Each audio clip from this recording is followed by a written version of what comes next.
crisis es donde están los verdaderos retos.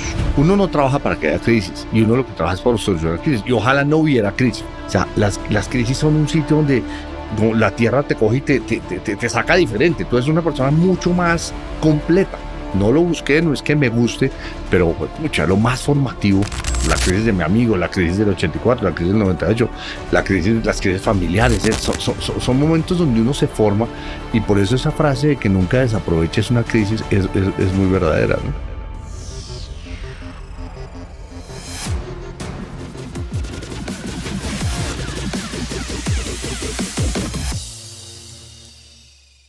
Siempre puedes ganar más plata, no más tiempo. Muchas gracias por ese tiempo. Gracias a ti por invitarme, de verdad. Es un honor.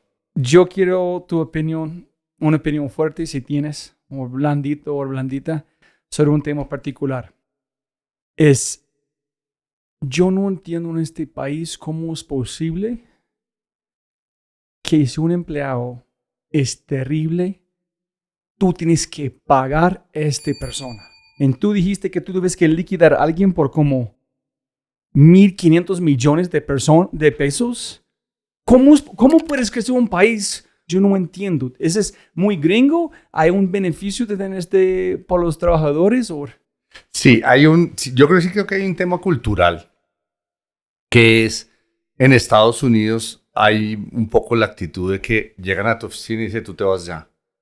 Tú pones, no, el cuadro de tu esposa, las 12 que... No puedes tocar el computador, no puedes tocar nada más, y te dan la cajita de todas las películas que la persona sale con la cajita y lo ven todos. Me despidieron de más de 30 trabajos, entonces yo sé este Tú sabes de qué estamos hablando. Tienes 2 semanas aquí, tu cheque, chao. Exacto, hay un tema cultural colombiano que es, latinoamericano, ¿no es cierto?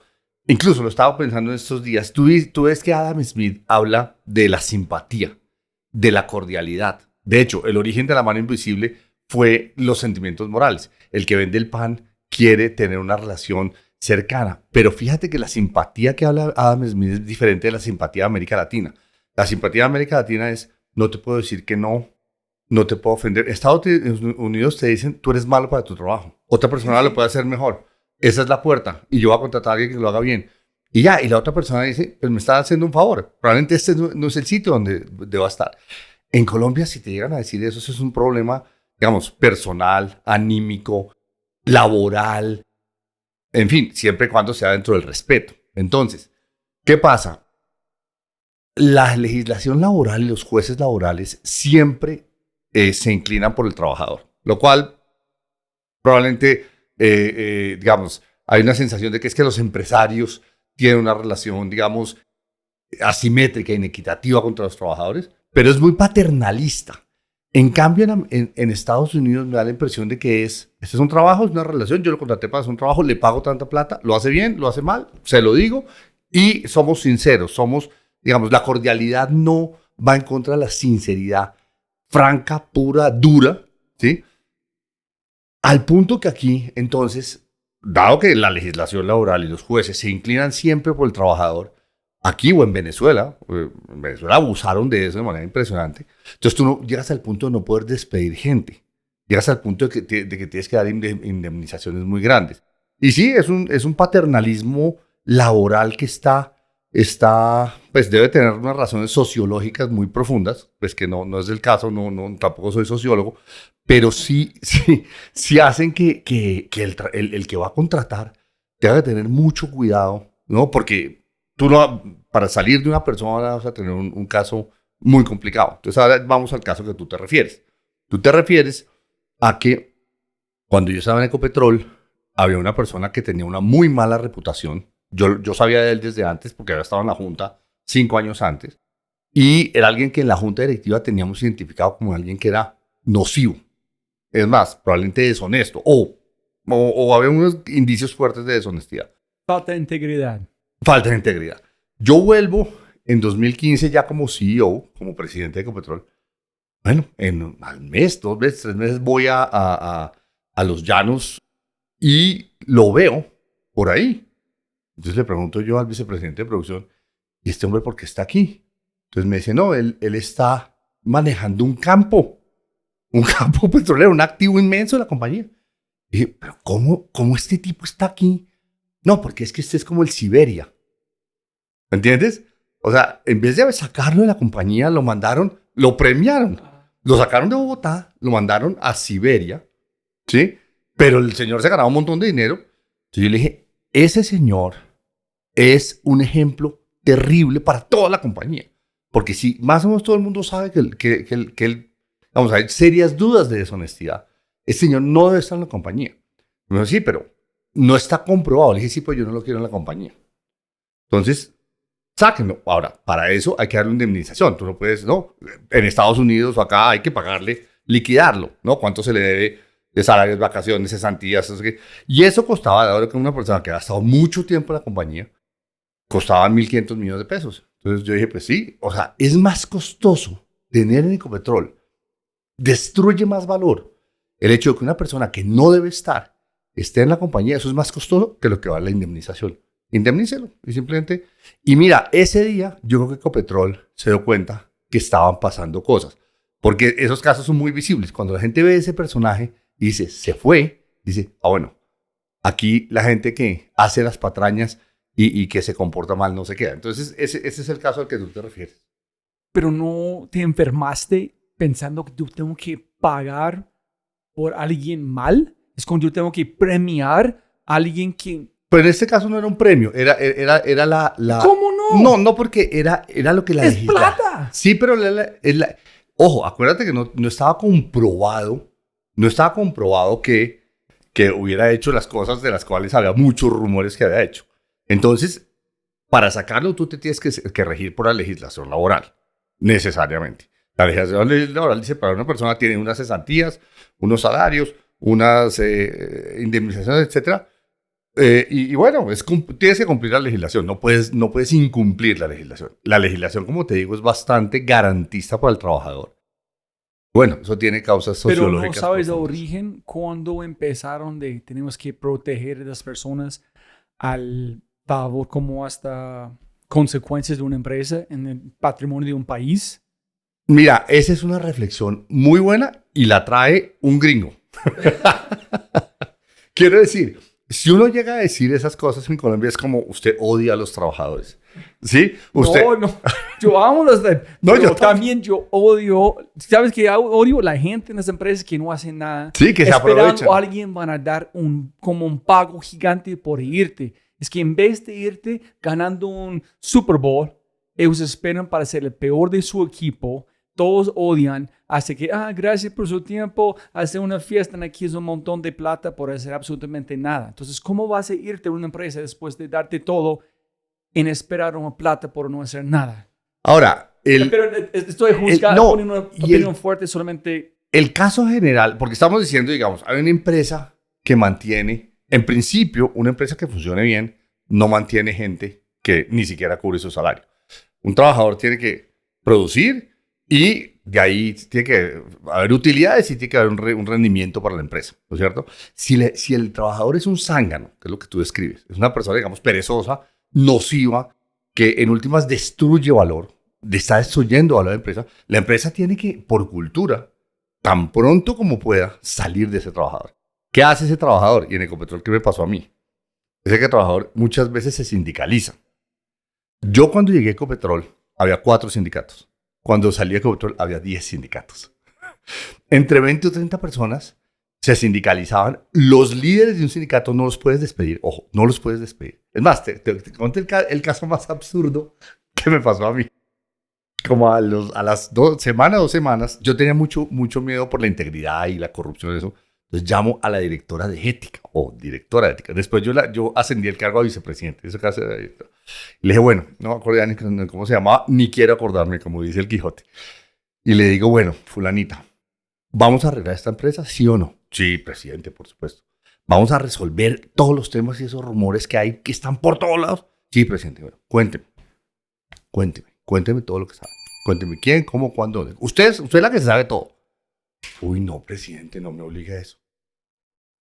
Yo no, pero no lo estoy obligando, estoy diciendo que me cuente. No me haga decir eso. Le dije, no. Usted me lo tiene que contar porque si no, no vamos a resolver el problema de esta empresa o uno de los problemas grandes de esta empresa. No, presidente, no. No, y no dijo nada. Al otro día, eso fue a las 8 de la noche en mi oficina, al otro día se sindicalizó. Para que ella, porque ella misma era parte del problema, ¿me entiendes? Entonces, cuéntale, como, mejor dicho, toda la gente escuchando me imagino, saben exactamente qué estás hablando, pero cuenta un gringo qué significa. ¿Es como ir de una empresa a parte de la union? ¿O cómo? Sí, exacto, es entrar al labor union, es entrar al sindicato, y si tú entras al sindicato, en ese momento el sindicato te protege para que no te puedan despedir. Entonces, esa persona que, por supuesto, yo la iba a sacar y la saqué de directora de ética, ¿no es cierto? Hizo algo, pues que era muy dudoso, que era, a mí me van a querer sacar de aquí, me meto al sindicato. Y eso no pasó con ella, pasó con cientos de personas o miles de personas. Pero ella sabía que Chao, que es parte del problema, tiene que protegerse. Ella está trabajando en línea como infiltrada en la No, empresa. en el momento en que tuvimos la conversación, quedó claro que ella era parte del problema, que parte de lo que alimentaba que en la empresa hubiera problemas de ética y corrupción era que ella no hacía nada. En ella fue escondiendo cosas que Sí, tuviste exacto, todo lo metía debajo de la alfombra. ¿Sí? No, le guardaba la espalda. Debe ser una alfombra grande. Wow, así de gruesa y no de muchos metros cuadrados. Kilómetros. Pero justamente ahí lo que hice yo, pues ya cuando sacarla de ella, eso eran 35 personas. Duplicamos el equipo, trajimos gente de la Contraloría, la Fiscalía, la Procuraduría, y traje una persona de espaldas anchas, una mujer que tenía una experiencia en cumplimiento y en ética, Juliana Albán, y la ascendimos a nivel de vicepresidente y pusimos los KPIs, pues los marcadores de desempeño, los pusimos los de ética y cumplimiento de igual de importantes a los de operación, a los de finanzas, ¿sí? Y de manera que de ahora en adelante el bono, a la determinación del bono anual, de ahora en adelante el bono anual se va a afectar si hay problemas de ética y cumplimiento. Esto, por ejemplo, en una unidad, si hay un problema, está bien, yo no soy, pero fulanito está en una unidad y yo no dije nada, ¿no es cierto? ¿No? Entonces, el bono de toda la unidad se castigaba, ¿no es cierto? Bueno, hicimos una cantidad de cosas porque ese problema de ética y cumplimiento era muy severo. Tengo 1000 preguntas solamente aquí. Uno es, ¿cuánto tiempo en la empresa tenía la mujer en ese momento? No, no recuerdo, pero llevaba, no sé, 10, 20 años, mucho Entonces tiempo. no fue porque ella no esperó para recibir una liquidación grande como este. No, está esperando. No, ella se quedó en la empresa esperando. Se metió al sindicato. Entonces tú puedes ser dos de parte de la empresa en sindicato mismo. Sí, claro. Los empleados le pagan al sindicato, al Labor Union, como en cualquier empresa, le pagan el 2% de su salario. ¿Sí? Y son parte del sindicato. Y el sindicato, digamos, los cubre bajo su sombrilla y tiene unos servicios, etcétera, de beneficios. Pero la persona sigue trabajando en Ecopetrol. Siguió trabajando hasta su jubilación. Justamente no se pudo salir de ella. Es cuando, ¿cómo se dice palabra cuando un profesor no puede ser despedido? Tenure. Tenures, ¿cómo tener Es como tenure? tener tenure. Es como tener tenure. Pero eso pasa así. Y en el sector público pasa así. Muchas veces, ojo, para ser injusto, digamos, muchas veces la gente, en la cultura laboral, olvida a la gente. ¿No es cierto? Sí, la va relegando. A mí me pasó un caso cuando era ministro de Hacienda. Yo siempre decía, traigan, no solo vengan los jefes, sino traigan a todo el mundo. O sea, yo quiero conocer la gente que trabaja. Entonces éramos 20 personas en la reunión, los jefes y los subalternos y los que hacían los datos, data crunching, pues. ¿En publicaste en vivo con toda la gente con un Zoom? Okay. Y entonces había un señor allá, como de mi edad más o menos, yo en ese momento tenía, no sé, 50 años, y yo lo vi, una camisa a cuadros, y yo lo vi y le dije, hombre, ¿usted qué profesión tiene? Me dijo, yo soy matemático. ¿Matemático puro? Sí. ¿Y tiene un máster? Sí. ¿En qué? No se cuenta, en física. Yo dije, este tipo es 10 veces más inteligente que yo, desde un IQ de 190, ¿no? Y le dije, ¿y usted qué hace? Dijo, no, yo hago esta tabla. O sea, y tú, sí, una tabla, ¿no? ¿Y hace cuánto hace usted eso? Dice, hace 10 años. Le digo yo, bueno, un talento Esto es Colombia. Un talento de un tipo excelente, formado al mayor nivel, que es capaz de hacer muchas cosas, ¿entiendes? Mejorar muchos procesos. Lo tenemos minimizado haciendo una tabla que él ya, desde el primer día que la hizo, era una cosa mínima, elemental. Entonces pasa mucho que las organizaciones olvidan a la gente, la castigan, la relegan, la olvidan, ¿no? Pero cuando tú dices castigan, es un castigan indirecto, no Sí, directamente. No es mor- alguien como Siberia. No, Ok. no, en términos de moral, esto es todo lo contrario de Siberia. Es alguien que vale mucho, pero que la organización lo hundió y moralmente lo dejó relegado. Y es una persona que necesita el trabajo porque tiene 2 hijos en la universidad. Digamos, el esquema americano o alemán, que sea, es descubrir talento, desarrollar talento y que ese talento produzca resultados. Nosotros, en cambio, la gente casi más inteligente del país está cuidando parqueaderos. Si tú naces digamos, en Mitú, cerca de la selva, y tienes un IQ de 190, tú nunca vas a ser gerente de una empresa en Colombia. No, lo mejor que te va a hacer es terminar de pronto en Bogotá en un trabajo muy, muy, muy menor. Ese tema, el talento en cualquier país se da silvestre. En todos lados hay un talento espectacular. En Nariño, o en Santa Marta, o en Cartagena, en Bogotá, en Chocó. En todos lados hay un talento maravilloso. Un país que funcione bien, ¿qué hace? Tiene un sistema de identificación de talento. ¿Quién es la gente buena? Y yo, si quieres, te cuento una cosa que yo monté en ese sentido y que después lo quitó el gobierno Duque, ¿no? Que es identifique talento y desarrolle talento. Ese es un país, porque ese es lo que va a producir valor. Esa es la gente que va a crear empresas, la gente que va a crear innovaciones, la gente que saca al país al otro lado. Pero si ese talento lo tienes cuidando parqueaderos, porque nadie lo descubrió, nadie lo desarrolló, nadie lo puso en una rampa así, personal, laboral, no de conocimiento, pues entonces destruyes el valor de un país. ¿Hay un sueño, hay un Colombian Dream o no existe? Como hay American Dream. Bueno, Y antes, ¿has escuchado el podcast con Lex Friedman y Mark Andreessen que salió recientemente? no. Voy a enviarlo, ese es increíble. Y dijo, ¿qué estamos haciendo al mundo que nadie está criticando? Se llama brain dumping. Es buscamos los mejores talentos de otros países y robamos. ¿En qué van a pasar un país su talento no están allá? Es el peor de ir a tratar de hacer cualquier cosa, pero nadie está criticando a nosotros, que tenemos todos los mejores mentes Claro. en los Estados Unidos. Claro. Entonces dijo, igual, nosotros hacemos en Colombia. ¿Quién es el más talentoso? Listo, ven aquí, tenemos oportunidades. ¿En qué van a pasar con Colombia? Pero mira, te cuento, ahora hablamos del Colombian Dream, que es un tema muy complejo, pero yo un día acababa de salir de planeación y me monté en Nueva York en el avión hacia Bogotá, 5 horas. Yo tengo una gran admiración por Estados Unidos, hice mi doctorado en NYU, en Nueva York, en Estados Unidos, y dije, lo que me impresionó fue el deporte. Y decía, el deporte en este país es una cosa muy profunda, básquet, hockey, fútbol americano, béisbol ahora, fútbol, soccer. Y entonces dije, hay algo aquí. Toda la sociedad gira alrededor del deporte. Lleva a los niños a que jueguen, van a un bar y es mirando, ¿no? Ahora hay apuestas, bueno. Jugando deporte. Jugando dardos, exacto. Y conversando sobre deporte. Todas las conversaciones son sobre deporte.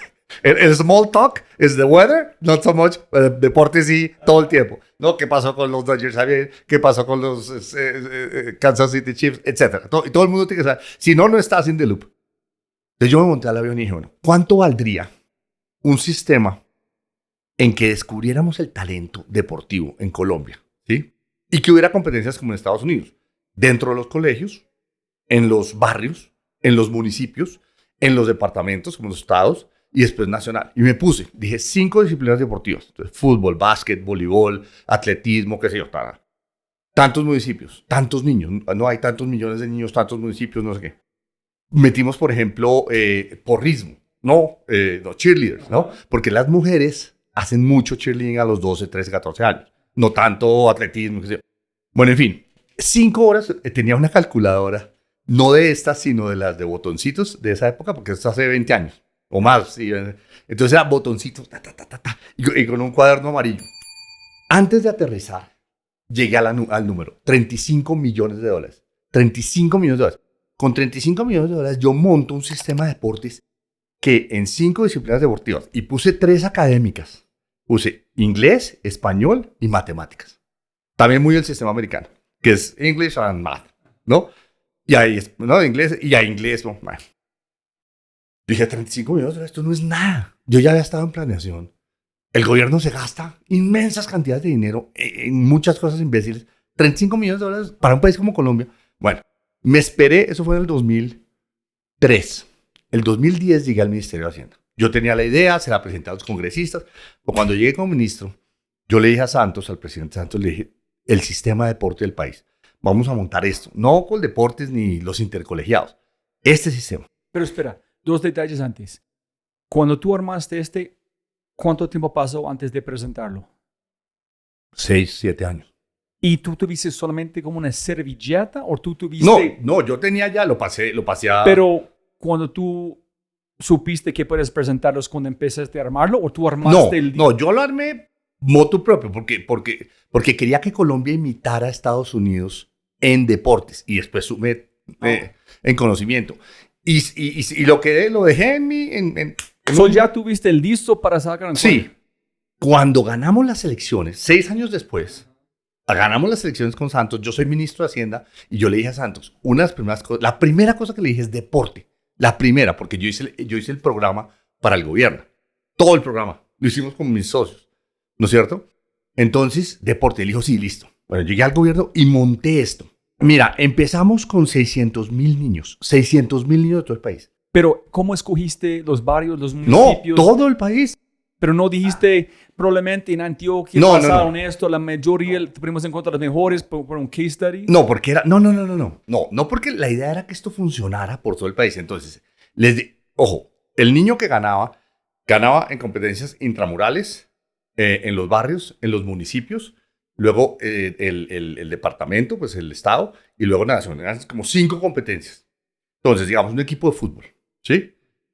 Digamos, en los barrios, en los municipios, jugaban, digamos, 60 equipos. Ganaban 5. Esos 5 les damos un premio. Al equipo, no les podemos dar dinero, sino les damos implementos deportivos, valores.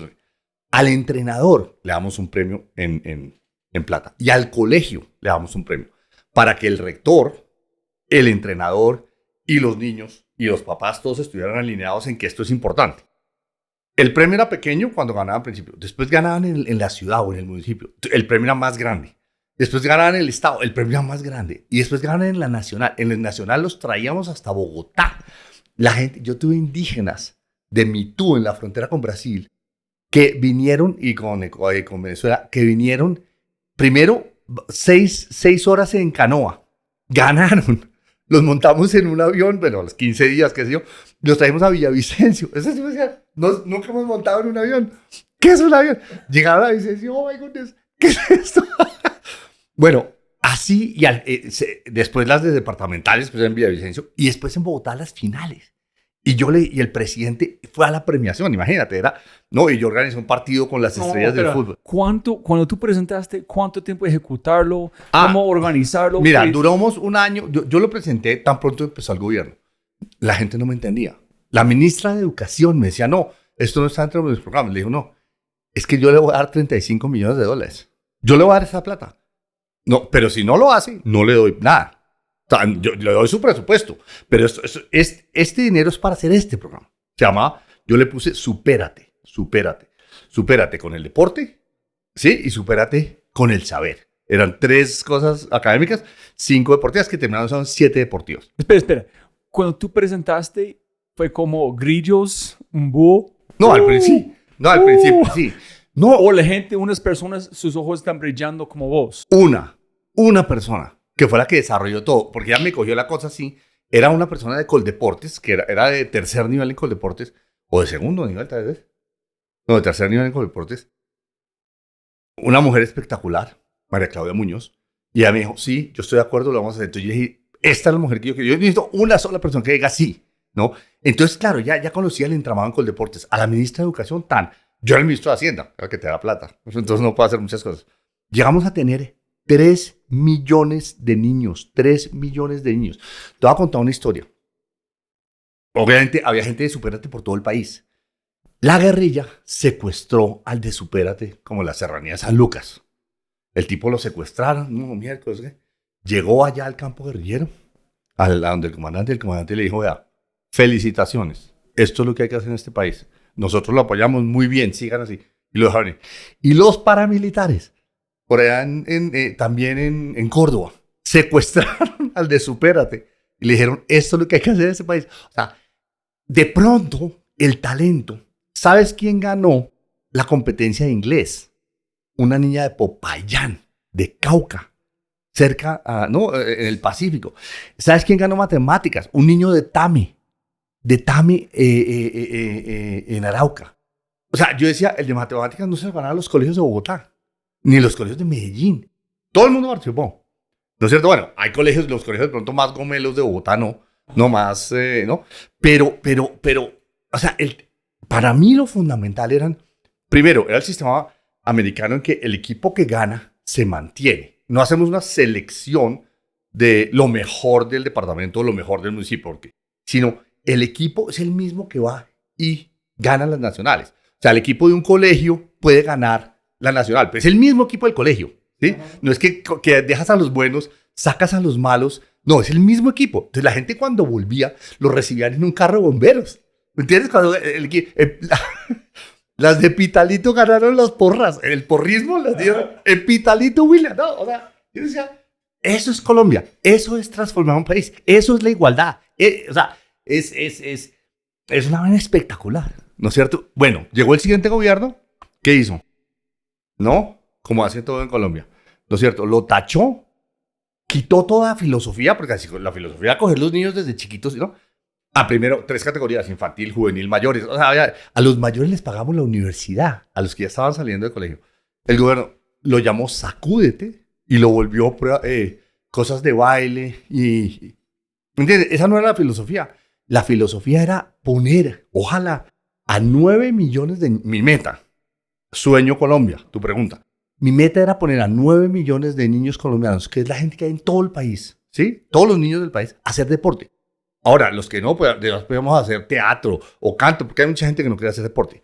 Pero el sueño de un país es lo que hace con sus niños. Fast forward, ¿no es cierto? Es 2010, 2022, yo soy candidato a la presidencia, ¿sí?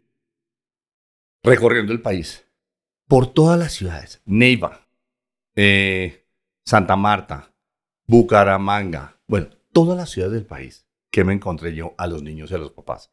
¿Qué están haciendo los papás? Los papás pobres y de clase media de todo el país, ¿qué es lo que hacen? Por las tardes y el fin de semana, que sus hijos no estén en la droga.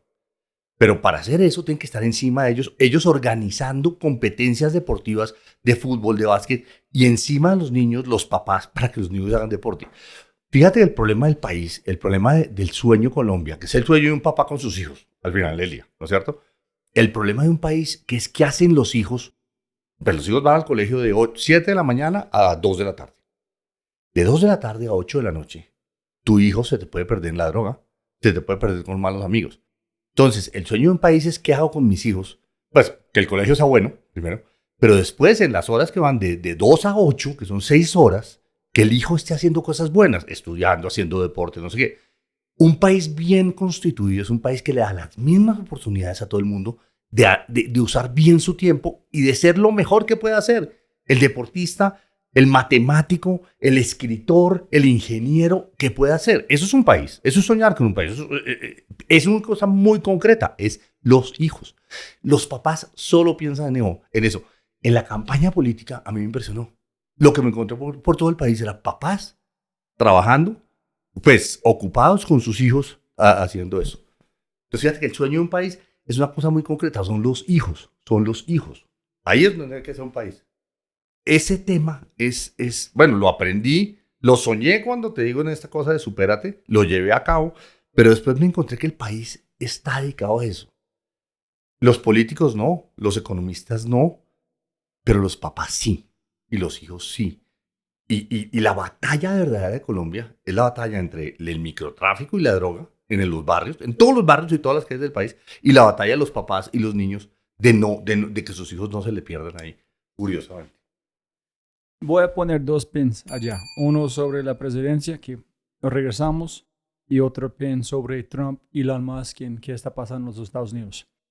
Pero antes de esto, el señor en Siberia que tuviste que despedir, cuando, con su background, cuando tú fuiste a despedir a esta persona o liquidar, ¿cuál es el término correcto? Tú hiciste el análisis, ok, si este señor quiere aquí por esa cantidad de tiempo, en él están penetrando este porcentaje de demás de las personas, entonces con este solamente vamos a bajar 2%, vamos a perder esta cantidad, entonces en 3 meses ya perdimos esta cantidad de plata gracias a este cáncer. Ah, no. Es que yo lo tenía clarísimo. Yo lo tenía clarísimo en el sentido de que yo tenía completamente claro. Era un tema de gobernanza. Era un tema de, si yo no saco a esta gente, ellos manejan la empresa y yo no. ¿De acuerdo? O sea, si hay 200 personas que hacen todas las cosas por debajo de la mesa, ¿sí? Y saben todo, no sé qué, y por qué se compra, y no sé qué, y por razones, digamos, oscuras, ¿sí? Si ya esas 200 personas, o 500, las que sean, permanecen en la compañía, esas personas manejan tu compañía. Tú no la manejas. Tú tienes aquí Ecopetrol, la iguana, presidente. Todo el mundo dice, uy, presidente, ¿cómo le va, presidente? ¿Cómo es inteligente el presidente? Uy, es que el presidente todo lo que dice, dice, ¿sí? Y después se bajan y dicen, este tipo es un imbécil, y siguen por debajo de la mesa. Entonces, mi problema no era, mi cálculo más que de plata, era de gobernanza. Los buenos tienen que ganar y los malos se tienen que salir. Para que los buenos gobiernen la empresa bien. Porque los malos la gobiernan mal. Entonces, mi cálculo no fue tanto económico. Lo que sí descubrí, y eso sí fue una epifanía. Yo digo que uno solo aprende a través de epifanías. Cuando ves la luz. You see the light. Lo que no es una epifanía no es un aprendizaje. I can see clearly, said the blind man. Entonces, mi epifanía fue la cantidad de valor que produce la gente buena cuando empieza a manejar bien una empresa. Tú traes gente de afuera muy buena y tú a la gente que está oprimida por la gente mala, la dejas subir y a la gente mala la sacas. Esta gente buena, pensando bien los problemas, resolviéndolos bien, empieza a producir valor increíble. Esta anécdota yo la he contado varias veces. El primer año pusimos una meta de $1 billón. Descomunal. Logramos 2 billones de pesos. Después fue 4, ¿no? Por eso. Y entonces yo llamé a Mafe. Le dije, oiga, ¿y por qué es que...? Eso lo tenemos completamente claro, el billón.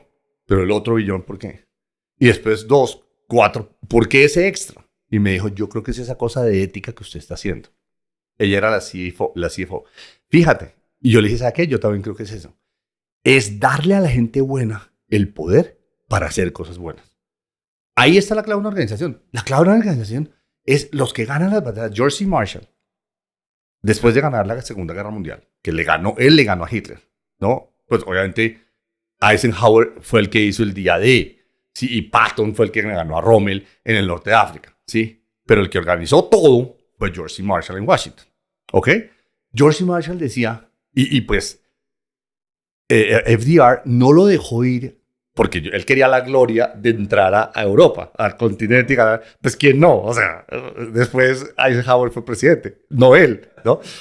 Pero FDR no lo dejó ir. En fin, No, sigue. todo bien esta frase. George C. Marshall decía, las batallas las ganaron mis comandantes. O sea, yo no gané ninguna batalla. No, yo organicé todo en Washington. Él organizó que Ford produjera aviones, tanques, General Motors, o sea, toda la economía americana se puso a producir tanques, a barcos, submarinos, y le ganaron con el poder económico y la potencia de producir jeeps, armas, bombas, bombarderos, le ganaron a Hitler, ¿ok? El que organizó todo eso, 5 millones de hombres en armas.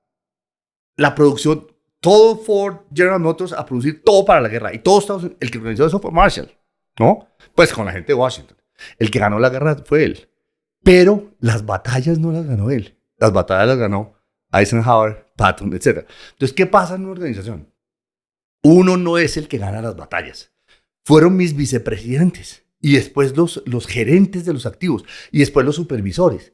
Si tú tienes buenos vicepresidentes que tienen buenos gerentes, que tienen buenos supervisores, que tienen buena gente, esa es la gente buena que gana las batallas. Es la gente que está peleando contra los nazis en el frente de batalla.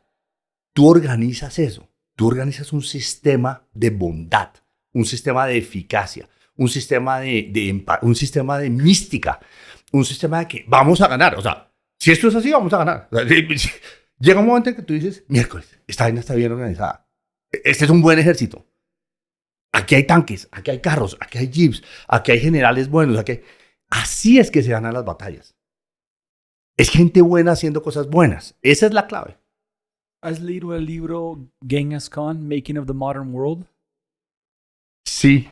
Ese es como él organizó su equipo, ¿no? Sí, lo leí hace rato y lo dictaba. Sí, tal cual. Ellos conquistaron con los mejores generales que... Llegaron hasta Bagdad y cambió la cultura. El Genghis Khan, él decía, los clanes se pelean por las mujeres, ¿sí? Porque se roban las mujeres, ¿te acuerdas? Sí. Y entonces aquí nos matamos entre todos, como Colombia, que nos matamos entre todos por todo. Genghis Khan dijo, es por las mujeres. No se pueden robar mujeres. Entonces vamos a dejar de pelear entre nosotros y nos vamos a organizar. Fíjate que son temas culturales. Talento, descubra talento. Religión cualquiera. Que compitan. Ajá, a mí me encanta. Sí. Que compitan las religiones, que vengan los curas y los budistas, los católicos, ¿no? los hinduistas, compitan, que la gente quiera lo que quiera creer. O sea, a mí, no. El cambio cultural, que ese es otro tema. Una empresa es su cultura. O sea, Peter Drucker dice, la cultura desayuna estrategia. O sea, tú puedes tener la mejor estrategia. Si la cultura es mala, se la come el desayuno. Entonces, si tú no vas detrás de la gente y de su cultura, tú no estás haciendo nada a una empresa. La empresa se gobierna sola y mal. Tú tienes que cambiar la cultura. Y para cambiar la cultura, tienes que cambiar la gente. Muchas veces. ¿Cuál es la palabra que... to govern? ¿Cuál es en español? To govern. Gobernar. Gobernar. ¿Por qué tú escogiste esta palabra, no liderar? Tú no has dicho liderazgo en ningún momento, pero has dicho gobernar todo el tiempo. No. Interesante. No hay una diferencia en su mente como en la forma que tú ves liderazgo en gobernar. Lo que pasa es que el liderazgo es una palabra muy abusada, ¿no? Muy manoseada. O sea, se usa mucho. Hay miles de libros de liderazgo. Hay miles de... Yo hoy por hoy, creo que decir, leadership matters. O sea, el liderazgo es fundamental. Pero lo uso intercambiablemente. Pero no, yo digamos, no lo estoy evitando. No hay un mindset distinto entre gobernar y liderazgo en la forma que tú procesas información. Lo que pasa es que los ejemplos que di, con los que estábamos dialogando, eran ejemplos del gobierno colombiano, digamos, el Estado. Pero es un tema interesante. Me dejas algo para pensar porque no... Ok, listo. Y cuénteme la importancia de Ecopetrol, que la gente no entiende. El tamaño, qué significa por el país, por qué la gente pueden de verdad tratar. Yo creo que solamente gente como vos pueden de verdad entender.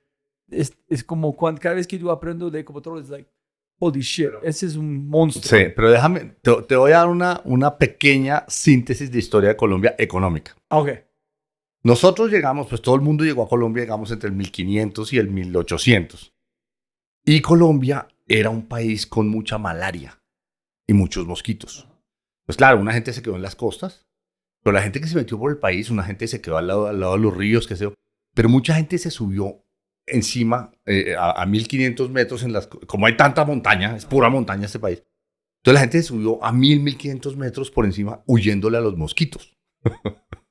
¿De verdad? Huyendo a la malaria, sí, huyendo a las enfermedades, ¿no es cierto? En este no aprendiste en Guns, Germs and Steel. No hablan de esto en el libro. No. Y entonces, pero ahí no había nada que hacer. O sea, eso era un montón de árboles y monte, ¿sí? Tumbe monte, haga pasto y ponga unas vacas y siembre las cosas pues para comer para la familia. Todo el mundo era muy pobre. Era un país muy pobre. Este es un país así muy pobre siempre, ¿sí? De pronto, en 1890, aparece algo para hacer encima de 1200, 1500 metros, que es el café. Y Colombia no ha logrado exportar nada establemente. Y de pronto empieza a producir café. Y los gringos y los alemanes y todo el mundo, café colombiano. Y empieza a entrar dólares. Y por el Magdalena, sí, empieza a salir un montón de café. Desde Manizales había un cable de 70 kilómetros que bajaban el café por cable hasta, bueno, en fin. Y el café y sale por Buenaventura. En fin, el país descubrió que uno podía tener dólares. y que el que sembraba café tenía dólares y el que tenía dólares tenía 20 hijos. Empezaron a tener hijos, ¿no? Se llenó eso. Y del café vivimos desde 900 hasta 1980. En 1980 pasó algo similar. Pero vivimos, pero el café era, digamos, era muy poco dólares, en 1.000, 2.000 millones de dólares, digamos. De pronto aparece en los 80s, 70s, 80s, pues sobre todo en los 80s aparecen dos cosas. El carbón en el Cesar, en La Guajira. Y había carbón, digamos, hasta el norte de Santander, carbón. Y una gran mina, la mina a cielo abierto más grande del mundo en La Guajira, como, wow, tenemos carbón, ¿no? En Cerrejón. Y se hace una mina, estas volquetas descomunales y estas retroexcavadoras, ¿no? ¡Wow! Y trenes de 100 kilómetros, por primera vez se hacían trenes de 100 kilómetros. Y aparece, bueno, petróleo había aparecido para en 1918, había petróleo en Santander, pero en los 70s se cambia el contrato y se atrae y se descubre Cusiana y Cupiagua, se descubrió petróleo. ¿Cómo así cambió el contrato? Se hizo un contrato en el cual tú manejabas, el gobierno hizo un contrato, ¿sí? En que se asociaba con los privados por 30 años. El privado exploraba, encontraba petróleo, producía, se asociaba con Ecopetrol por 30 años. ¿Cómo fue antes? Se le daba al privado la capacidad de tomar los riesgos y de manejar completamente su contrato. Y una vez descubriera, invertía riesgo, y una vez descubriera, se asociaba con Ecopetrol. Antes el contrato era distinto. El contrato, desde 1910, se le daban unas zonas a ellos y ellos las desarrollaban y después las retornaban al Estado. Pero se creó un sistema de incentivos en el cual, digamos, muchas empresas internacionales, pues BP en particular, Oxy de Estados Unidos, vinieron y tuvieron grandes descubrimientos. Arauca, Oxy, Casanare, BP, ¿sí? Y bueno, de pronto Colombia empezó a producir 200.000 barriles, 500.000 barriles de petróleo. Y ya el café era así, pero el petróleo enanizó el café. ¿Y cuánto ganaban Oxy o BP comparado con Colombia? No, pues gana siempre lo que se llama el state take, que es la porción que se queda el Estado, siempre es 60-70%. Sí, el petróleo es muy, muy, muy rentable. Entonces, tú tomas el riesgo, inviertes por 5 años, qué sé yo, hasta que haces el descubrimiento, y después del petróleo que sale, pagas regalías, que es 20%, digamos, ¿sí? Pagas impuestos, que es otro 30%, ahí van 50%, ¿sí? Pagas costos, pues todos los costos de, ¿no? Salarios, ¿no? Y te quedan las utilidades y le das al gobierno mitad y mitad, digamos, de acuerdo con fuera el contrato, ¿sí? Entonces, el gobierno se queda con 50, 60, 70%. El gobierno no, el país, Colombia. Bueno, pero el 30% es muchísimo dinero. Pero de pronto el café pues, se quedó igual, pero el petróleo hizo así y el carbón hizo así. ¿De acuerdo? Entonces, el petróleo y el carbón cambiaron el país. Y de ahí, al mismo tiempo, apareció la cocaína. Entonces, de pronto en los 70s y en los 80s, Colombia dejó de ser un país cafetero y se volvió un país de carbón, de petróleo y de drogas ilícitas. Primero la marihuana y después la cocaína. ¿Coincidencia con cocaína en esto? Sí, fue una coincidencia. Una coincidencia que fue por la misma época. Pues eso tiene todo un montón de historias, pero se nos va todo este tiempo. No, estoy solamente pensando si para mover todo tienes que armar carreras, cosas para llegarlo. Entonces la cocaína, para exportarlo, moverlo, no sé si aprovecharon de estas carreras de personas llegando. No, pero era diferente. La cocaína empezó por el contrabando. Pero era contrabando de licor y de cigarrillos que entraba por La Guajira y bajaba hasta Medellín, Bogotá. Eso no, geográficamente no fue una similitud con esto. No, el petróleo estaba en Santander, en los llanos, en Casanare, ¿no? Y la cocaína estaba en las ciudades.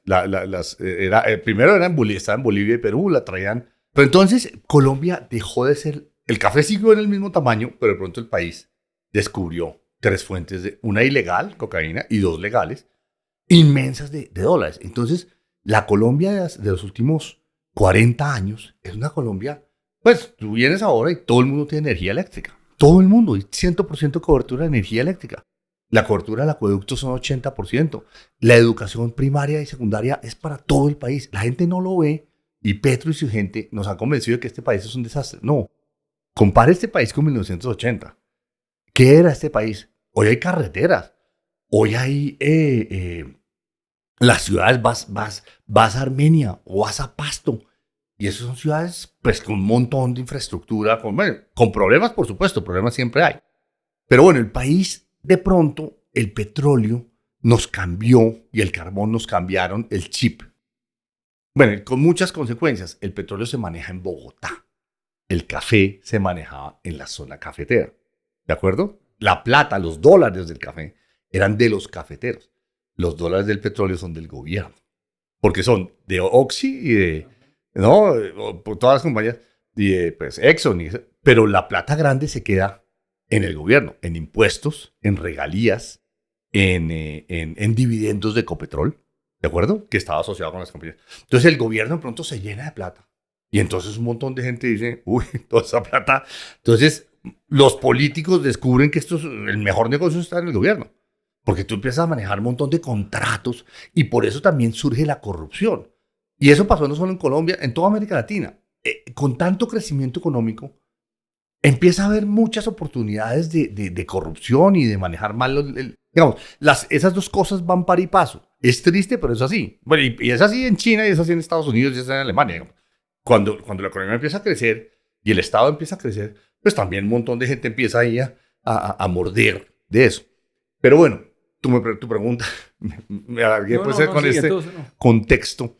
Pero tu pregunta es, bueno, ¿el petróleo cómo es el tamaño del petróleo? Entonces el petróleo llegó a tener exportaciones de 25.000, 30.000 millones de dólares al año, cuando el café es 2.000, 3.000, el petróleo era 10 veces más.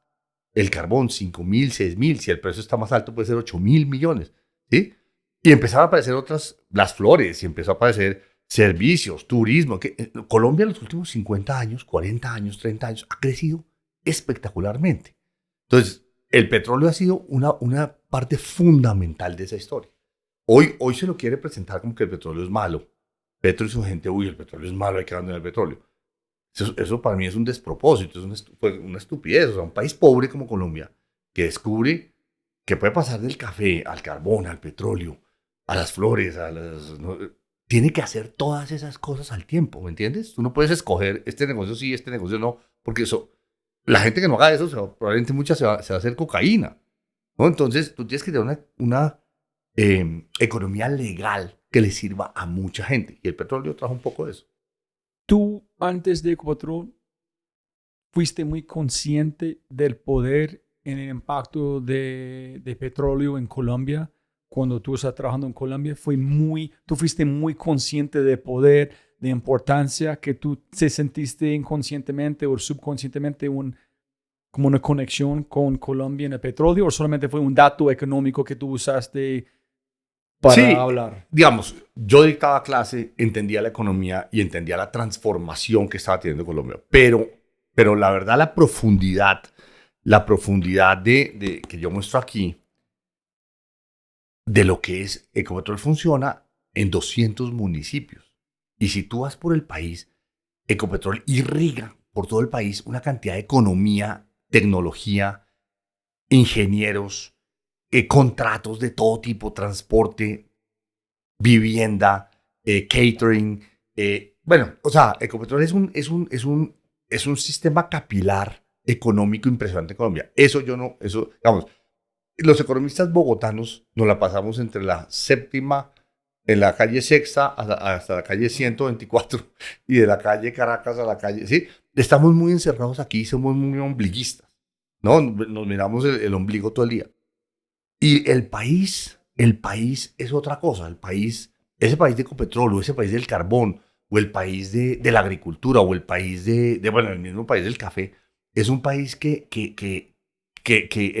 digamos, empezó a desarrollar una potencia a nivel regional increíble. Y unas diferencias también a nivel regional increíbles. O sea, unas zonas se desarrollaron mucho y otras se quedaron, ¿no? O sea, donde había petróleo, como en Arauca, como en Casanare, como en Meta, pues hubo unos boom impresionantes.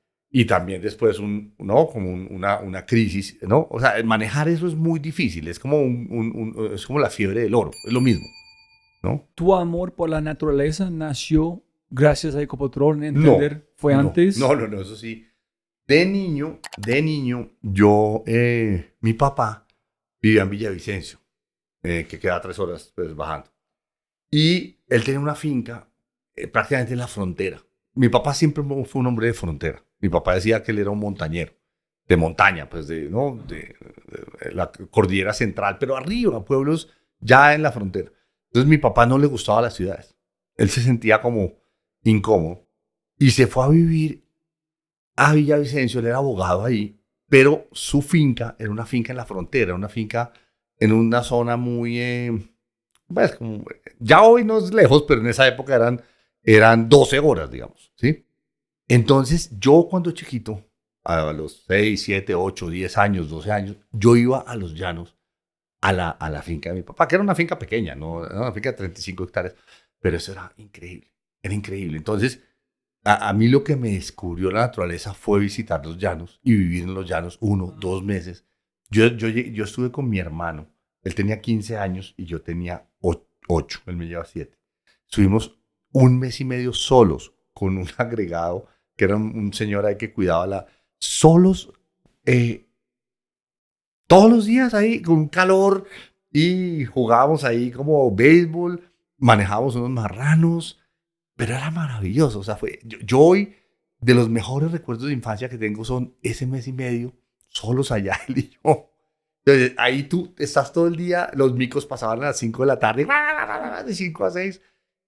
Había unas serpientes de pronto, y veía unos serpientes de 5 o 6 metros subiendo así entre los árboles. Entonces, viene de ahí sobre todo. Listo. Cuénteme la diferencia entre petróleo en Venezuela, en México, en cómo vieron, cómo manejaban, en cómo es la diferencia. Porque tú mencionaste en el libro, pero no entendí cómo funciona el petróleo en los dos otros países, en quién son los grandes. Tú dices, ¿Colombia es número 2 o número 3 en el mundo? No, Colombia es muy pequeño al lado de Venezuela y de México. Venezuela llegó a tener, no sé, casi 2.800.000 barriles al día. Y pues durante 80 años o 50 años por lo menos, desde los 60, 70, y el precio sube y entonces Venezuela se vuelve pues era el país más desarrollado de América Latina, el más rico. Sí. 4 millones de colombianos fueron a vivir a Venezuela. Todas las familias colombianas teníamos un pariente en Venezuela. Nosotros teníamos un tío que vivía en Venezuela. Mi hermano después vivía en Venezuela. No, Venezuela era, pues, bueno, nosotros con el café y poquito, y ellos con el petróleo y mucho, las reservas más grandes del mundo. Y después México descubre Cantarell, que es un campo en el Golfo de México impresionante. Y México llegó a tener, si no estoy mal, cerca de 4 millones de barriles día. Colombia, en cambio, yo te cuento, Colombia subió de, no sé, 200.000. En su pico tuvo 1 millón de barriles día. Hoy estamos como en 800.000. Sí, o 750, 800.000. Pero pues Venezuela en su pico tenía 4 veces eso. Y México en su pico tenía, no sé, 5 veces, 6 veces eso, ¿no es cierto? Entonces, no, y ahora Brasil está de 3 millones de barriles día, quieren llegar a 5 millones de barriles día. ¿Y por qué mencionaste ellos en el libro? Por lo siguiente, porque es que ahí, Argentina, porque hoy en América Latina, como todo en América Latina, aquí todo se vuelve ideológico, ¿sí? Los americanos ven una oportunidad de producir petróleo y van y producen petróleo. Nosotros los latinoamericanos vemos una oportunidad de petróleo y preguntamos a Dios, ¿esto será bueno o será malo? Entonces la mitad del país piensa, esto es malo. ¿Por qué? Esto debe ser pecado, de alguna manera. Fracking debe ser pecado. Los americanos ven fracking y es una oportunidad de perforar horizontal, fracturar roca, sale petróleo y gas. Tiembla un poquito, ok. Pues que a la gente, ¿no? Digamos, eso es al principio cuando se hace la exploración, pero ya después se maneja. Pero arriba hay vacas. Yo he estado en Texas, en el Permian, y arriba hay vacas, y arriba, ¿no? Y hay un machine sacando. Y eso no es un problema filosófico, ni ético, ni moral, ni teológico, ni ideológico. Pero bueno, en California también. En California están las casas y los machines ahí, ¿sí? ¿Sí? Yo vivía como mis abuelos vivían en Los Ángeles. Sí. Para mí fue dinosaurios. Yo recuerdo manejando en I-5 Y ellos siempre están mirándolos como... Claro, como unos dinosaurios. Como sí. The business of America is business. Un americano, si ve una oportunidad de negocios, no se pregunta, Dios mío, me perdona si lo hago o no. De pronto me va bien y me vuelvo... ¿no? Y hay una actitud de Estados Unidos que a mí me encanta. Tú te montas en un avión, ¿no? Y el de al lado, no, hi, how are you? No sé qué, tal. ¿Y usted qué hace? Entonces uno dice, no, yo escribí este libro. ¿Y de qué es? De Ecopetrol. ¿Y eso qué es? No, una empresa. ¿Y lo tienes en inglés? No, no lo tengo en inglés. Yo tengo un amigo, espérate, los llama. Hey, no sé qué, aquí está colombiano que tiene un libro de petróleo, ¿te interesa? Sí, habla, el tipo está en Nueva York, Y uno dice, wow. O sea, es un país hecho para ayudarse a hacer negocios. Y el señor dice, hasta luego, y uno no lo vuelve a ver nunca. Pero le hizo un contacto porque es networking de ayudarnos a que esto produzca. Aquí uno dice no, uy, ese libro debe ser muy mal, está muy gordo. Debe ser aburridísimo. Entonces hay una actitud de negocios, ¿sí? Que es muy positiva. Aquí nosotros, bueno, este presidente odia los negocios, odia las empresas, dice que son explotadores y esclavistas. Tener un negocio, aquí estamos en mi empresa, ¿sí? Somos 4 socios y somos los analistas y llevamos 20 años y nos va bien, ¿no? Pero pues tener un negocio es difícil, o sea, todos los días, yo no sé Duro. Yo no sé qué va a estar haciendo en 3 meses. O sea, el negocio dentro de 3 meses no lo tengo. Tengo negocios para este mes y el siguiente mes. Y me toca estar pendiente y no sé qué, y cuánto cobro y no sé qué, y me gana otra persona y no sé qué. Todos los negocios se definen todos los días. Tú no tienes una empresa. Coca-Cola, las Coca-Colas de mañana no las ha vendido. Las Coca-Colas de mañana las vende mañana. La gente cuando no entiende las empresas y no entiende el capitalismo, ve Coca-Cola y dice, esos son unos ricos. No, Coca-Cola, ese negocio de Coca-Cola lo quiere Pepsi-Cola.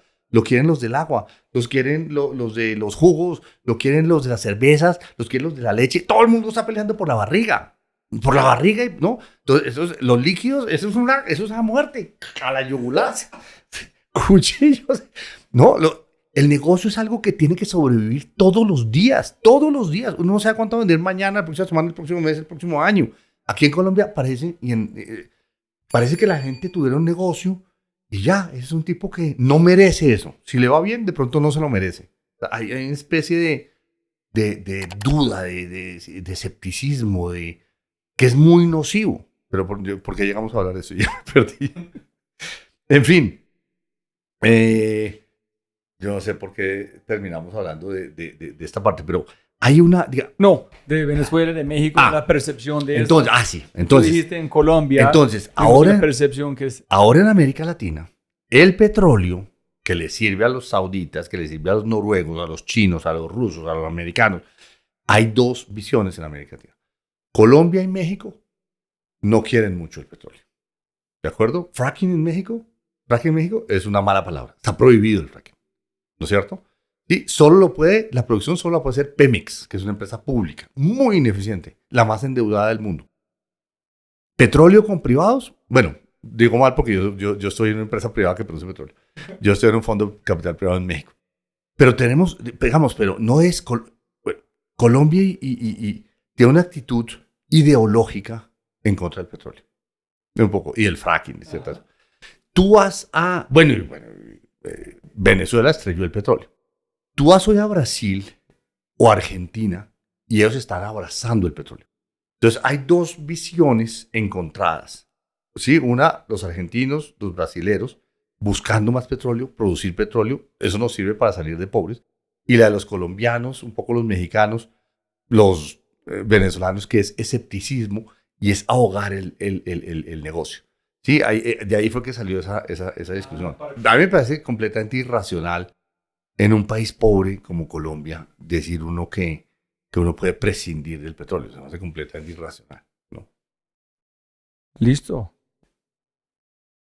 Tencito bacano. Y decirnos cómo...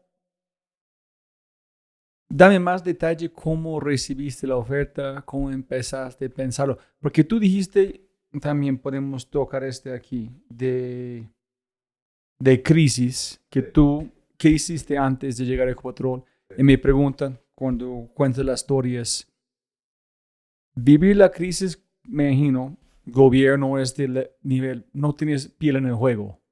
Es una crisis diferente escuchar que un amigo o alguien tiene problemas de su propio hijo. Tiene. Entonces, manejar crisis de distancias es una cosa, pero tú nunca dijiste que una diferencia cuando llegaste a Ecuador. Dije, holy shit, el país y estas personas, esta crisis es mío. No es como algo que pueden delegar a otra persona.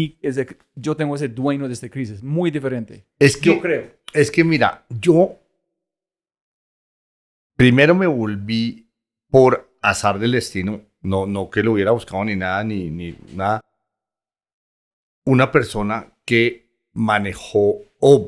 fue parte de unos equipos. Yo llegué a Planación Nacional, estaban los ministros de Hacienda, el presidente y tal, pero manejamos una crisis muy profunda entre el año 1998 y el año 2002. Estaba Pastrana en el gobierno. Y yo aprendí lo que es manejar crisis. Fueron 4 años, todos los días fueron duros, todos los días fueron un reto increíble, ¿sí? Pero tú aprendes a manejar eso, aprendes a que todos los días hay que peinar un león, o sea, ¿no? Y uno... 4 años. 4 años, todos los días. Entonces, después yo salí, entré a los Andes, estaba en crisis, pequeña, pues, ¿no? La Facultad de Economía. Y yo ya, a mí, cuando hay una situación de crisis, la crisis tiene una ventaja y es que lo que hay que hacer es evidente, es muy claro, ¿sí? No hay que ser muy inteligente. Lo que hay es que hacerlo, ¿sí? O sea, no, yo no me creo muy inteligente ni mucho menos. Yo lo que necesito es tener epifanías. Yo llego a un sitio y digo, ¿cuál es el problema que hay que hacer? Ese es el problema y lo soluciono. Es otro, pero los problemas son evidentes, los problemas me saltan. Como el león, sí, está en tu cara exacto. tratando de comerte. En la crisis no hay que buscar los problemas se te vienen. Entonces, yo descubrí que a mí yo sirvo en esos ámbitos. Entonces, a mí me dijeron, bueno, cuando no estoy resolviendo una crisis, pues estoy en mi empresa y produzco con consultoría económica. Pero entonces, cuando a mí me ofrecieron Ecopetrol 2 o 3 años antes, yo dije, vea, Ecopetrol no está en crisis, yo no tengo nada que hacer allá. Pero ellos ofrecieron la posición antes. Sí, antes, 2 o 3 años. ¿Y por qué? ¿Por qué vos? ¿Quién dijo, Juan Carlos, es bueno eso? Yo había dejado el Ministerio de Hacienda, ¿sí? Y entonces me estaban pues creían que yo estaba buscando quedarme o un trabajo y me dijeron, ¿por qué no coge Ecopetrol? Y yo no quiero coger Ecopetrol. Pero pues yo, digamos, una de las cosas que mencionaban, ¿por qué no maneja Ecopetrol?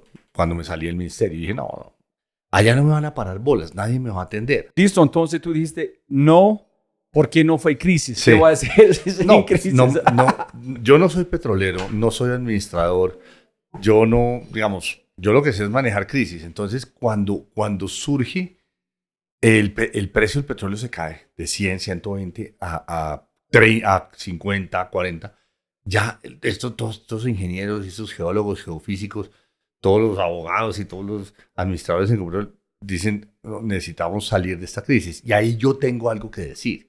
Y me ponen atención, porque pues una empresa si no le ponen atención no sirve para nada. Entonces ahí fue que acepté era porque estaba en crisis. Y yo tengo, digamos, pues lo escribo ahí, o sea, yo sé que voy a resolver el problema. No necesariamente sé cómo. Yo lo averiguo ahí, o sea, el partido se juega, si es un partido de fútbol, tú solo lo ganas jugando el partido. Pero tú sabes que puedes ganar, o sea, yo lo que sí tengo es la convicción y la capacidad de aprendizaje, y la capacidad de atraer talento, y la capacidad de organizar ese talento, y la capacidad de exigirles con disciplina, y la capacidad de ser consistente hasta que salgamos del problema. O sea, si todos, eso es lo que yo hago, yo armo equipos muy buenos, nos dedicamos a entender el problema, una vez lo entendemos, nos dedicamos a resolver el problema, una vez lo resolvemos, nos dedicamos a dar resultados espectaculares. Yo sé hacer eso. Entonces después de 4 años, listo, papas fritas. Hagámoslos. Yo puedo hacerlo, sencillo. Dame tiempo, voy a armar el equipo, vamos a sacar los dados. No, dentro del foco. Argentina, campeones del mundo, sin problema. No, dentro del foco. Mira, yo creo que cualquier equipo, dentro del foco de Ecopetrol, ¿de acuerdo? Sí, todos los equipos funcionan igual. Todos los equipos necesitan mística. Todos los equipos necesitan creer, necesitan verte y decir, este tipo sí lo va a hacer. Y lo va a hacer porque me trajo a mí. O sea, George C. Marshall trajo a Eisenhower y a Patton y a toda esta gente. Y ellos, cuando tú miras con quién estás al lado, dicen, bueno, aquí somos el Liverpool. Y pasa algo espectacular, que son estas horas. La gente de fuera, los jóvenes, la gente más talentosa dice, yo quiero trabajar en Ecopetrol. Porque ahí está este, ahí está este, ahí está este, ahí está este. Yo quiero estar aquí. Yo quiero ser parte de eso porque ahí vamos a aprender, ahí voy a estar, ahí me voy a conectar, ahí voy a hacer networking. O sea, empieza una cosa que es self-fulfilling. Es una self-fulfilling prophecy. ¿Me entiendes? Entonces, tú lo que tienes, uno no hace las cosas, las hace la gente. Uno crea el ambiente y el grupo y la mística y el empuje y la disciplina. Yo lo que sí tengo es que soy bravo. O sea, a mí los resultados están or else. O sea, yo soy bastante mal geniado.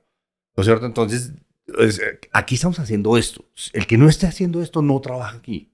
Yo les decía, de nosotros pueden decir lo que sea, menos que somos blanditos. A nosotros nos tocan y esto es duro. Esto es Tú dijiste, Ecopetrol. no es 50, ni 75, ni 85, ni 90%. Es 100 o Sí, nada. porque esto es Ecopetrol, de esto vive el gobierno, con esto se pagan las pensiones, con esto se paga la salud, con esto, de aquí viven 200 municipios. O sea, uno no puede ser irresponsable en semejante responsabilidad. Y eso hace que la gente diga, miércoles, tienes razón, esto importa, ¿no es cierto? Entonces es muy hermoso, se vuelve una vaina se vuelve un grupo que empieza, ¿no? De su mentalidad, cuando tú asumiste este rol, tu motivación o tu mindset fue técnico de un equipo de fútbol o de deporte aplicando temas de negocio. No, sabes que fue muy chistoso, es al revés. Cuando salí de Ecopetrol, me fui a vivir a Washington. Yo tengo un amigo, Arturo Herrera, que fue ministro de Hacienda de México. Y también volvió. Ambos éramos compañeros en el NYU del doctorado y jugábamos squash. Muy amigos, muy amigos. Cuando volvimos a Washington, me dijo, bueno, ¿qué fue lo que hiciste en Ecopetrol? Yo le dije muy sencillo, 3 cosas. Talento, estrategia y disciplina. Eso fue lo que hizo. Y él me dijo, eso fue lo mismo que hizo Cruyff en el Barcelona. Y dije, no puede ser. Y me compré el libro que se llama My Turn, de Johan Cruyff. Y él lo dice en la primera página. Talento, estrategia y disciplina. Ahí fue que yo no llegué a Ecopetrol con este esquema mental. Yo llegué a Ecopetrol a decir cuáles son los problemas que hay. Después me di cuenta que los elementos son los mismos. Porque tú estás hablando conmigo en el espejo. Sí. Entonces tu mente es como, pero como cuando tú llegaste fue negocio, cómo solucionar este problema. Y yo lo cuento ahí al principio. Cuando yo llegué fue gente. Lo que yo sí sé es que las organizaciones no son las máquinas. Las organizaciones no son los taladros. Yo le decía a Ecopetrol, mira, este edificio es alquilado. Los carros son alquilados. Los camiones son alquilados. Los taladros son alquilados. Todo es alquilado. Ecopetrol somos nosotros. O sea, todo lo demás traemos gente que lo haga por nosotros. Pues tú estuviste contratista en Ecopetrol. Ecopetrol es la gente. Entonces, si yo no cambiaba a la gente, y a la gente, tú te le tienes que meter por el sistema nervioso central. A la gente, la gente no te cree. Tú dices misa. Ahora hablamos de religión, pero tú dices misa, la gente no te cree. Entonces, ¿no? Sí. Pero si tú logras juntar, le entras por acá, por el sistema nervioso, por el estómago, por el corazón y el cerebro, que se le juntan las 3 cosas, y la gente se involucre, si tú logras eso, esa organización logra cualquier resultado. ¿Pero supiste antes de tomar el rol? ¿O tú desarrollaste, entendiste en tiempo real? ¿Fue emergente? Yo creo que sí fue. Pues Alejandro Salazar me dice que fue emergente. Y yo no conocía el tema emergente. Él me dijo, usted hizo estrategia emergente sin saberlo. No, fue muy emergente porque digamos, había un plan. Boston Consulting Group, BCG, tenía un plan de 600 láminas. Muy bueno. Muy bueno. ¿Sí? Y Alejandro Salazar está en contra de... Sí, yo dije, BCG actually worked. De McKinsey, No, eso fue bueno porque yo no sabía exploración ni de todas las métricas. Yo no sabía, yo sí necesitaba ese plan, pero una cosa es el qué y otra cosa es el cómo y otra cosa es el quién y otra cosa es el cuándo. Entonces, yo el qué me lo daba BCG, pero el cómo, quién, cuándo... La disciplina que eso te va a hacer. Sí, jugar el partido. Es que tú puedes tener el mejor plan, como dice Mike Tyson, ¿no? Todos tenemos una estrategia hasta que nos pegan un puñetazo. En ese momento, y a mí me pegaron muchos puñetazos. En todo lo que he estado, yo digo, la gente no ve que a mí me falta un brazo, no tengo una oreja, me pegaron un disparo. O sea, uno cuando está en estas cosas, el Ministerio de Hacienda, en Planeación Nacional de Control, a uno le dan hasta con la sartén. Roy. Está hablando tú conoces la empresa Vía de energía, es un startup aquí en Colombia. Dices que conocer a Sebastián Ruales, es ExoRappi, es una empresa de energía, es un crack. Tiene una mentalidad muy similar. Está hablando de una historia hablando de su talento. ¿Tú tienes un podcast con él? Sí, agrade. Bueno, lo leo. No, veo. voy a darle el video. Okay. Pero tienes que conocerlo también. Pásame. Pero él dijo ayer que estamos hablando de su talento. En él contó una historia sobre Kobe Bryant. Que Kobe Bryant llegó, como salió directamente hasta jugar básquetbol profesional, ¿no? En los colegios, como en las universidades. Y creo que él dijo un tía o alguien está diciendo, llegó a la casa una vez como un chinchón. Un moretón, sí. Sí, gigante, todo, nariz roto. Y llega a la casa en su tía y dice, ¿qué estás haciendo? ¿Tuviste esas ofertas? Y están allá. Y él fue más feliz del mundo porque la persona que regaló fue Shaquille O'Neal. Oh, my goodness. Y él dijo, en esta empresa hay gente que va a decir, no, esta persona posiblemente no es para mí. Pero la gente tiene una sonrisa cuando reciben un golpe. Esa es la gente que tú necesitas. Yo gané este golpe. Claro. Y tú, el que juega fútbol, le dan patadas. O sea, tú no puedes pretender que estás jugando fútbol al nivel más alto y eso no es esa es la emoción. Tú quieres jugar allá. ¿Y tú disfrutaste de esos 4 años claro. con estos golpes? Claro. ¿No sufriste? Y es la mejor. No, claro que lo sufrí. Yo me despertaba. Mi nivel de sufrimiento es a qué horas me despierto. Sí. Eso sí lo tengo clarísimo. Si me despierto a las 4 de la mañana es un problema más o menos. Si me despierto a las 3 de la mañana es como, ¿qué voy a hacer? Si me despierto a las 2 de la mañana ya no pude. Pero, ojo, cuando uno se despierta a las 3 y uno empieza a pensar, no se puede dormir, en esa media hora de pronto uno dice, no. Sí. Por aquí es. Y uno llega y a las 5 o 6 empieza uno a mandar mensajes. Hagan esto, hagan eso.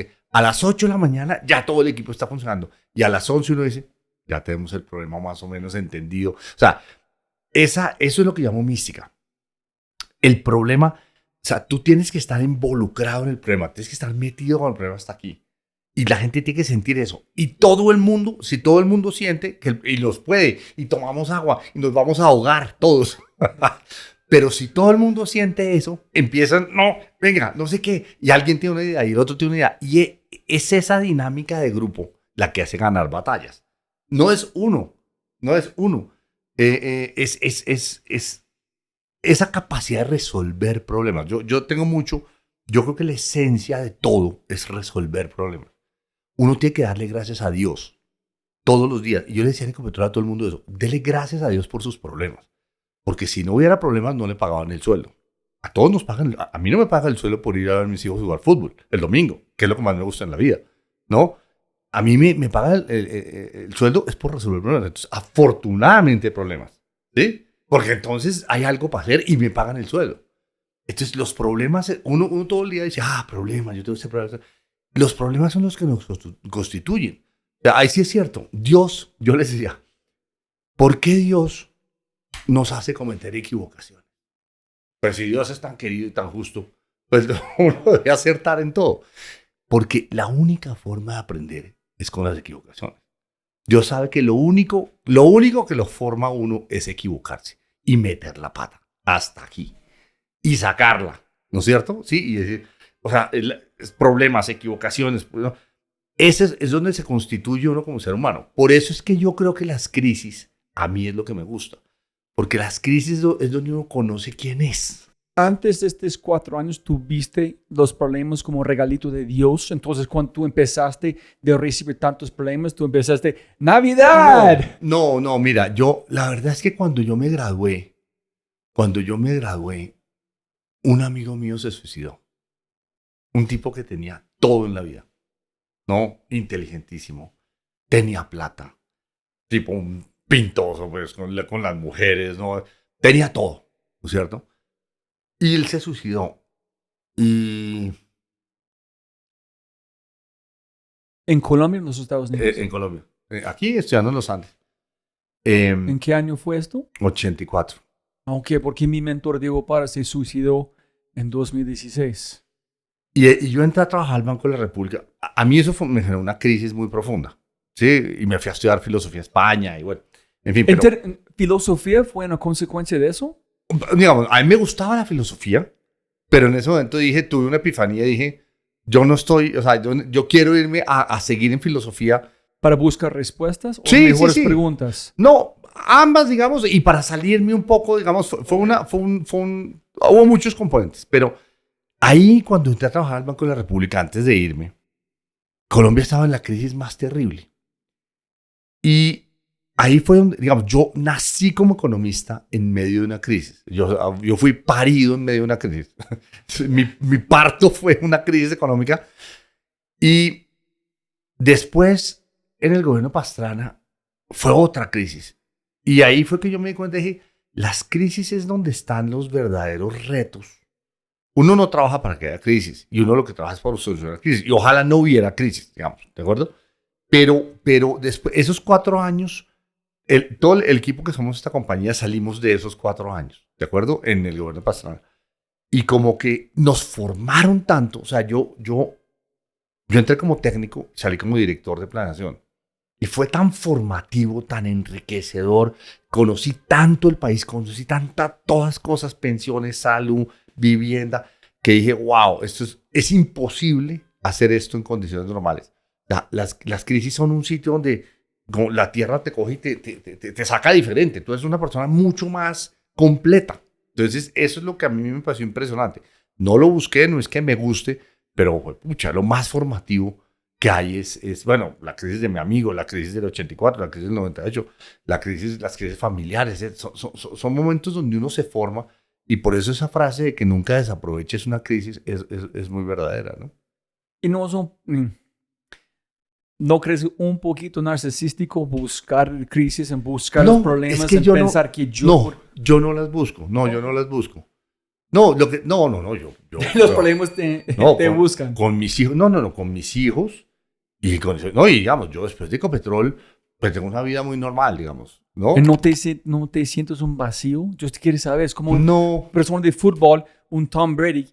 Yo viera un announcer, no es igual. Y hay mucha gente, hay muchas profesiones con depresión después de ganar un Super Bowl o de ser a este nivel. ¿Qué van a hacer? Tú estás en el top de los top. Sí. Y después, ¿qué hago con mi vida? ¿Cómo vas a comparar haciendo esto en Ecopetrol, Hacienda, Pero ¿sabes qué? Ese es un buen tema.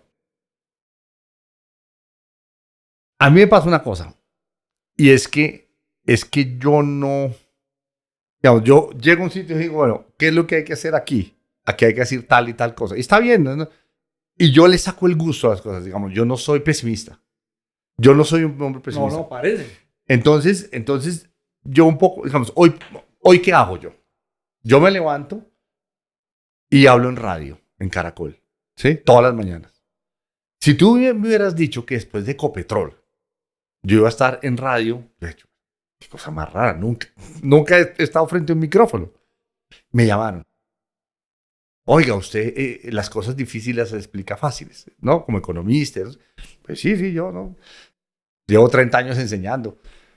¿Por qué no participo en Caracol? Uy, no, levantarme todos los días a hablar por radio. Y mi esposa me dijo, tú tienes una opinión sobre cada cosa y te gusta hablar. Entonces, hazlo. Bueno, eso fue hace 6 años.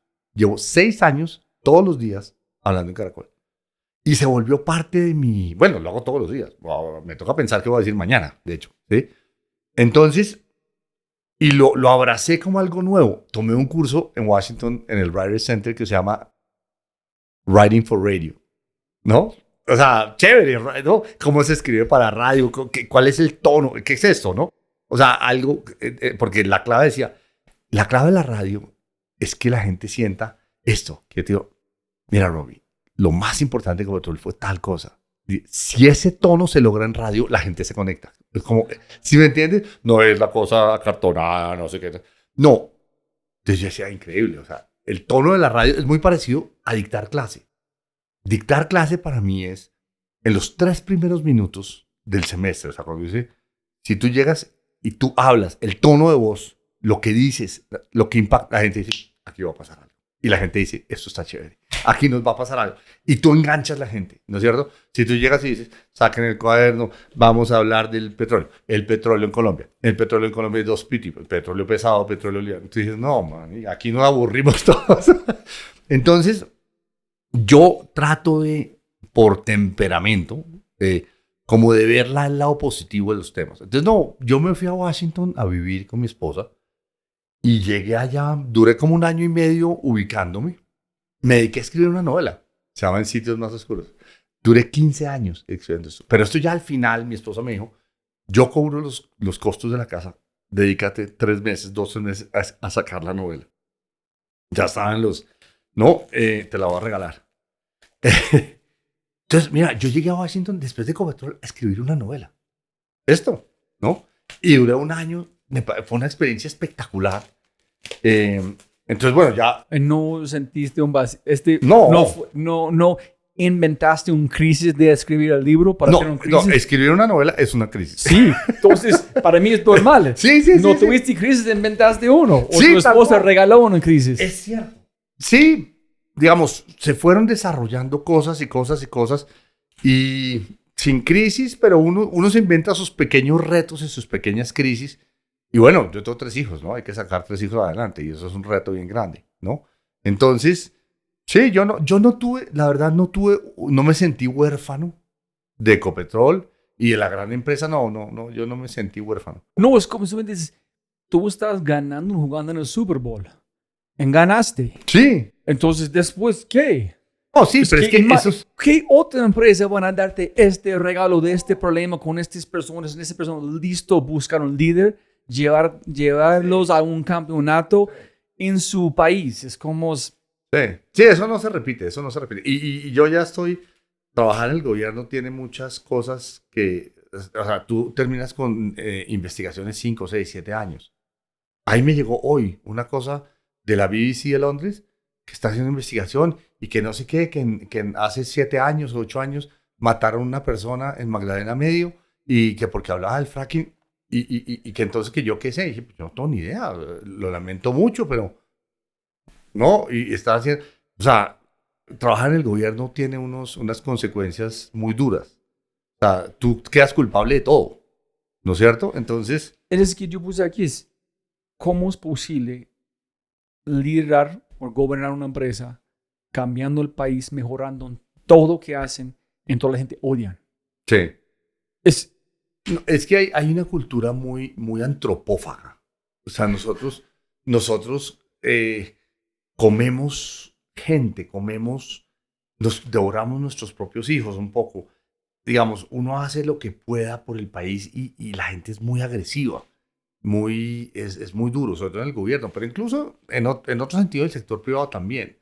No, hay una actitud muy dura, muy difícil. Ese es el género humano, eso pasa en todos lados, tampoco vamos a decir. Pero el gobierno, vamos, yo trabajo mucho en el gobierno y ya creo que ya cumplí mi cuota. Listo, entonces, solamente gracias por gobernar esta empresa, gracias por apoyar Colombia para hacer este país mejor para yo y mi familia. Entonces, gracias por eso. No, gracias a ti. Entonces, cuéntame de Tencito Bacano y la tarjeta y otro mi curiosidad antes. El evento que tú encontraste Integridad con Verónica, tú no explicaste qué evento fue. ¿Fue Tony Robbins?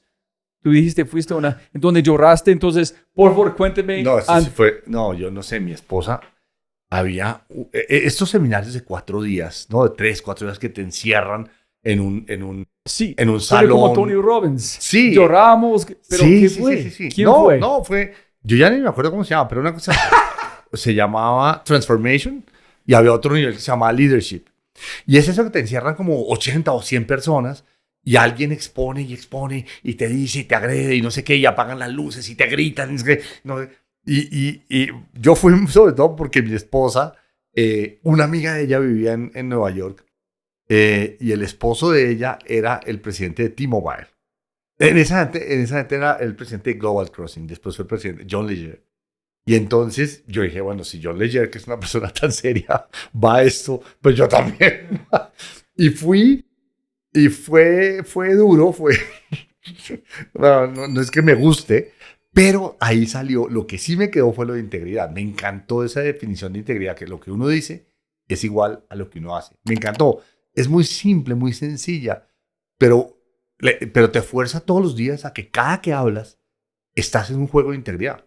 ¿No es cierto? Todo lo que yo digo lo tengo que hacer. O si no, pues... Y claro, uno falla mucho, digamos. Nadie es 100% íntegro porque tú dices cosas que después no haces o haces cosas que nunca dirías, digamos. Pero me pareció una idea muy poderosa. Entonces me encantó. Ahora, ni te imagines que la ibas a usar en Ecopetrol. No, cuando llegué a Ecopetrol, yo no llegué a Ecopetrol con esa idea. Yo llegué y dije, ¿cómo les explico que esta empresa está llena de corrupción? Por lo menos eran los chismes. ¿Cómo les explico que ser honrado? Porque yo necesitaba que sean honrados. Pero decía, ser honrados no basta. Pues sí, que no roben, pues es lo mínimo, pues, ¿no? Pero fuera de eso hay que ser honestos intelectualmente, laboralmente, con la esposa. Pero eso todavía no basta. Hay algo más. Y ahí fue que dije, pucha, la idea de integridad. Lo que digo es igual a lo que hago. Eso es superior. Ser honrado está bien, pero con eso no sacas a Ecopetrol al otro lado. Ser honesto está mejor, pero si eres íntegro, si todo el mundo es íntegro, si todo el mundo dice cada cosa que yo diga, la voy a sacar al otro lado, con un equipo que se mueva por la integridad, yo saco esta empresa al otro lado. Entonces yo le decía a la gente, esa es la meta, ser íntegros. Si todo el mundo, y yo cuento anécdotas, hay gente que dice, bueno, el presidente dice que yo tengo que ser íntegro. ¿Qué es ser íntegro? Cuando una persona se pregunta eso, no porque tú le estés diciendo, el tío yo, y se va a Pitalito, y dice, bueno, ¿qué es ser íntegro? Y hace toma una decisión y crea un valor increíble. Eso es. La vida para mí siempre es así. Pues la mente, más bien. Es como una boutique. Yo me siento como una boutique de esos, de perfumes, que son cajones. Yo llego y tú me dices un problema. Y yo digo, este me sirve. Mezclémoslo con este. Yo no sé, uno tiene que tener mentalmente muchos cajoncitos. Hay unos que nunca usa. Sí, hay un cajón que nunca alcanzas, ¿no? Pero a mí me pasó eso. De pronto tenía el problema de Ecopetrol con la gente y decía, el cajón de integridad. Esto es parte de la esencia que necesito. ¿Me entiendes? No es que uno planee esas cosas. Es la intuición. La intuición la que te da unir esos pedazos, ¿no? Entonces, ¿qué quiero hacer antes de...? No voy a buscar una salida de esta conversación. Voy a buscar un parte 2 contigo un momento. Entonces, cuéntame de Tencito Bacano y la tarjeta. Muy rápido. Bueno. Terminamos allá. Sí, ¿qué pasó con Tencito Bacano? Yo tengo fama de ser bravo y la gente creía que yo iba a llegar a echar miles de personas. De hecho, salieron de contratistas 28,000 contratistas. Gente como tú. 28,000. Imagínate. ¿Cuándo? ¿Cuánto? Conmigo. Claro, de Ecopetrol salieron 500 personas salieron. Pero 500 de 10,000, pues es 5%, es un montón. Pero contratistas salieron el 60% de los contratistas. Y nadie me llamó a decir, ni el presidente, ni el ministro de Hacienda, ni el ministro de Trabajo, a decirme, ¿qué está haciendo usted? No, yo llegué y dije, vamos a salvar esto. Esto es lo que hay que hacer. Y punto. Porque si yo no salvo esta empresa, todos nos vamos a hundir. A ustedes los vamos a contratar en un año y medio.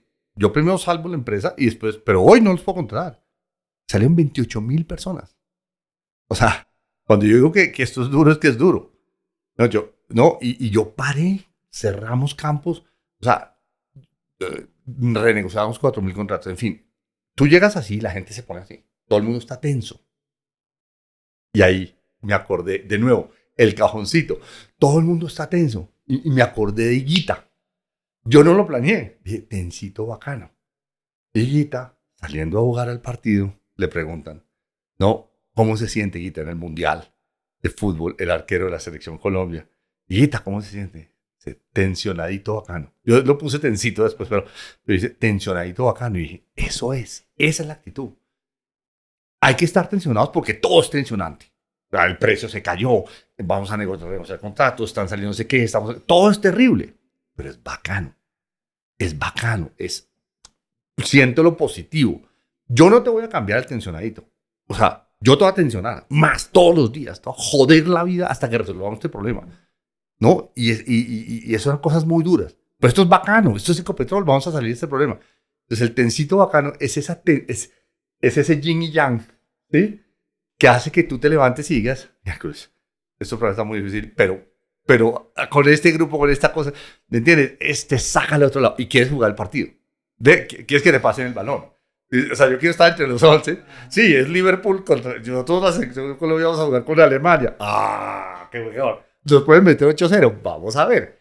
¿Sí? Vamos a ver. Les puedes ganar, ¿no? De pronto, si empatamos o si ganamos 1-0, pucha, la sacamos del estadio. Entonces, el tencito bacano tenía eso. Como es Shakespeare, Sweet Sorrow. Sí. Es Algo todas así. cosas que tienen Sí. poder. Sí. Mucho. Y la gente, fíjate, la gente se lo apropió. Es que la poesía, Robin, la poesía es fundamental. La poesía, la única forma de llegarle a alguien es en el fondo con poesía. Tú puedes llegar con filosofía y está bien, y está magnífico, y la gente dice, oh, qué inteligente, uy, qué idea tan buena, epifanías. Pero las palabras, cuando las palabras tienen un alcance poético, que la gente dice, mierda, está hablando de lo que yo siento. Tensito bacano es lo que siento. Me siento tenso. ¿Sí? Pero es bacano, eso es poesía. ¿Me entiendes? Claro. Es literatura, mejor dicho. Hay algo ahí que habla de mí, hay algo de mí que habla de que hay que hacer, hay cómo nos debemos sentir. Es poesía. Tecnología. Claro. Las palabras tecnología. Claro. Parte 2, tarjeta, libros, metas mundiales. Give busier people problems en un próximo podcast. Muchas gracias a ti, muy querido.